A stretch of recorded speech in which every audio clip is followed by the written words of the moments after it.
न्यायमूर्ती सूर्यकांत हे सर्वोच्च न्यायालयाचे कितवे सरन्यायाधीश आहेत? न्यायमूर्ती सूर्यकांत हे सर्वोच्च न्यायालयाचे 53वे सरन्यायाधीश आहेत. ओके, राईट आन्सर आहे ऑप्शन 2 53वे. ओके, न्यायमूर्ती सूर्यकांत यांनी भारताचे 53वे सरन्यायाधीश म्हणजे chief justice of India CJI म्हणून कार्यभार सांभाळलेला आहे.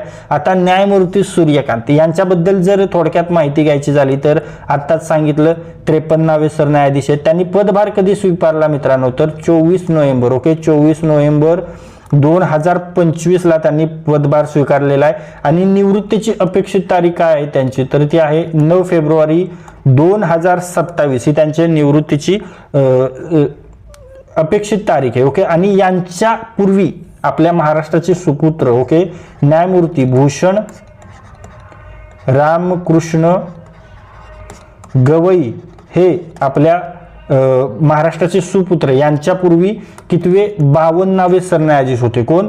भूषण रामकृष्ण गवई. बरोबर.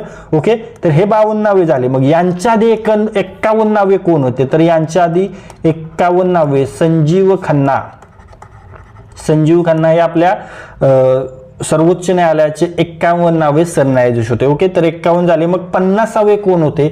महत्वाचे न्यायमूर्ती आहेत हे देखील आपल्या महाराष्ट्रातीलच आहेत. तर न्यायमूर्ती DY चंद्रचूड ओके हे 50वे सर्वोच्च न्यायालयाचे सरन्यायाधीश होते. हे लक्षात ठेवणं गरजेचं आहे.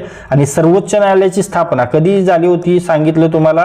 26 जानेवारी 1950 मध्ये सर्वोच्च न्यायालयाची स्थापना झाली होती. आता इथून तुम्हाला विचारतील पहिले सरन्यायाधीश कोण? आपल्या भारताचे जे सर्वोच्च न्यायालय आहे त्या सर्वोच्च न्यायालयाचे पहिले सरन्यायाधीश कोण होते? तर ते होते न्यायमूर्ती HJ Kania. Okay, HJ Kania हे आपल्या पहिले सरन्यायाधीश होते. ओके, आणि सध्याचे सरन्यायाधीश आत्ताच पाहिलं न्यायमूर्ती सूर्यकांत. ओके, आणि महिला न्यायाधीशांविषयी जर बोलायचं झालं तर सर्वोच्च न्यायालयातील पहिल्या न्यायाधीश कोण होत्या? ओके, पहिल्या महिला न्यायाधीश होत्या फातिमा बीबी. फातिमा बीबी हे खूप महत्वाचं नाव. फातिमा बीबी. ओके, फातिमा बीबी या सर्वोच्च न्यायालयातील पहिल्या महिला न्यायाधीश आहेत. हेच प्रश्न तुमच्या परीक्षेमध्ये यायचे चान्सेस आहेत. व्हिडिओ रिवाइज करत राहा.